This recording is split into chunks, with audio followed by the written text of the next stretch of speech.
Buenas tardes. Mi nombre es Tomás García Avilés, número de matrícula MX008164. Esta es la materia de ambientes de negocios internacionales. Hoy vamos a hablar sobre si son necesarias las divisas en el mercado cambiario de los negocios internacionales. Yo considero que el mercado de divisas es la columna vertebral del comercio internacional y de la inversión a nivel global.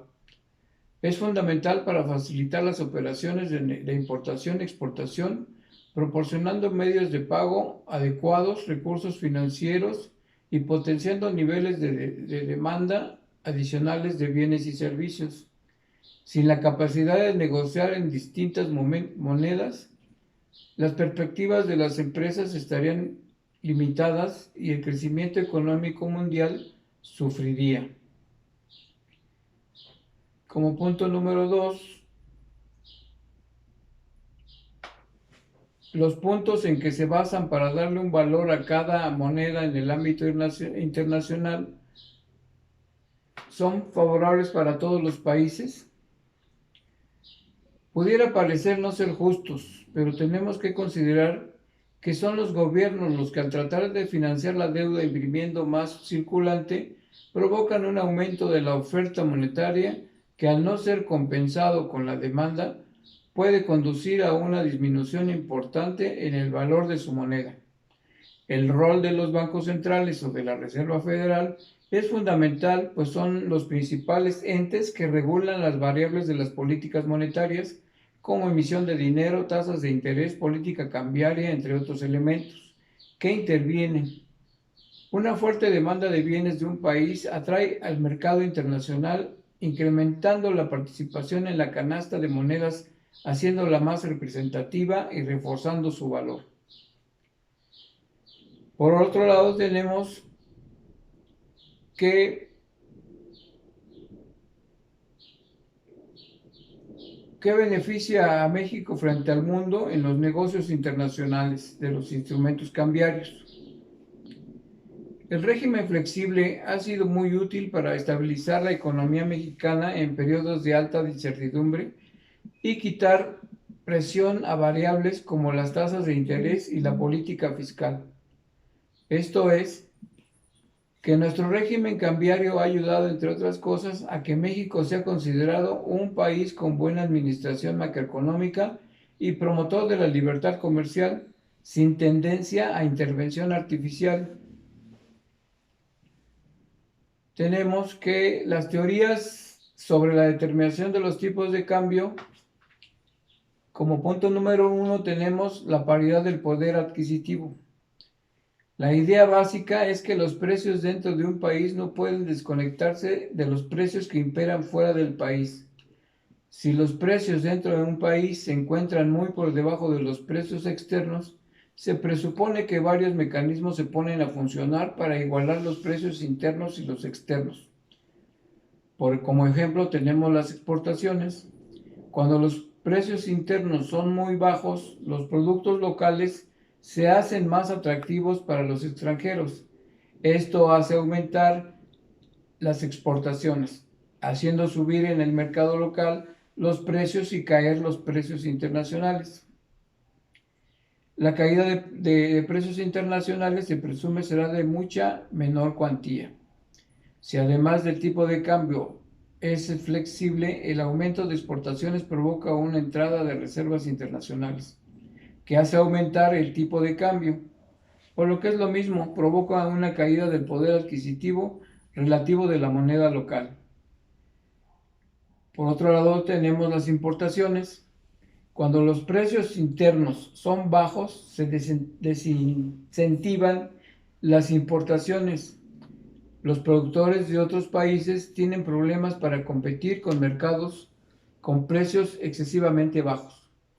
Parte de los importadores se retiran del mercado, se restringe la oferta y los precios tienden a subir. Si el tipo de cambio es flexible, la caída de las importaciones cierra una de las válvulas de escape de las reservas internacionales. El incremento de las reservas dentro del país también tiende a hacer bajar el tipo de cambio. Esto es una apreciación relativa de la moneda. Como punto número 2 tenemos la paridad del tipo de interés. La teoría de la paridad del tipo de interés es aquella que más utilizan los profesionales de las finanzas. Se entiende que la moneda es el vehículo en el que se canalizan las inversiones, por lo que tipos de cambio y tipos de interés están conectados. El arbitraje implica que la rentabilidad de invertir en dos monedas debe ser igual. En caso contrario, las inversiones saldrían de las monedas con menor rentabilidad para entrar en las de mayor rentabilidad. La teoría predice la igualación de tipos de interés una vez que se tienen en cuenta las diferencias en el tipo de cambio, siempre que se den ciertas condiciones. Las personas encargadas del arbitraje se encargan de igualar los tipos de interés internacionales. Por ejemplo, cuando una moneda tiene problemas graves de tipo de cambio crecientes, una de las primeras cosas que hace su banco central es subir el tipo de interés de forma abrupta, buscando con esto contrarrestar la razón de la depreciación. En nuestro punto número 3 tenemos la paridad del tipo de interés real. La paridad del tipo de interés real pretende combinar la teoría de paridad del poder adquisitivo con la teoría de paridad del tipo de interés. El tipo de cambio real es aquel que impera cuando se ajusta el tipo de cambio nominal por las tasas inflacionarias de las dos monedas. Por su parte, se considera al tipo de interés real como el tipo de interés nominal menos la tasa de inflación o más exceso de oferta que puede provocar una disminución generalizada de los precios o una recesión económica. El diferencial entre precios internos y externos es lo que explica el diferencial de tipos de interés nominales y el tipo de cambio. Por lo tanto, el tipo de cambio responde en última instancia al diferencial de precios. El tipo de cambio no dependerá tanto del diferencial de tipos, ya que dicho diferencial depende en última instancia también del diferencial de precios. Al final es una especie de vuelta a la teoría de paridad del poder adquisitivo. Hay que mencionar que esta teoría es complementaria a la teoría de paridad de poder adquisitivo y de hecho se puede contemplar con ella como en el punto número 4 tenemos la teoría de la balanza de pagos. Esta teoría nos dice que el tipo de cambio se mueve en función de sus superávits, déficit en la balanza de pagos. La balanza de pagos recoge las transacciones de los residentes de un país con los extranjeros. A su vez, la balanza de pagos está dividida en dos subbalanzas. Balanza por cuenta corriente regula las transacciones de bienes y servicios de los nacionales de los extranjeros. Balanza de capitales, registro transacciones de activos financieros e inversiones entre nacionales y extranjeros. Estos superávits o déficits de reservas que se generan por desequilibrio en la balanza total de pagos son los que terminan afectando el tipo de cambio. Superávits de la balanza de pagos están relacionados con caídas en el tipo de cambio, que es la apreciación de la moneda por entrada de reservas internacionales o moneda extranjera. Déficit en la balanza de pagos está relacionada con las subidas en el tipo de cambio, que es la depreciación de la moneda por pérdida de reservas o moneda extranjera.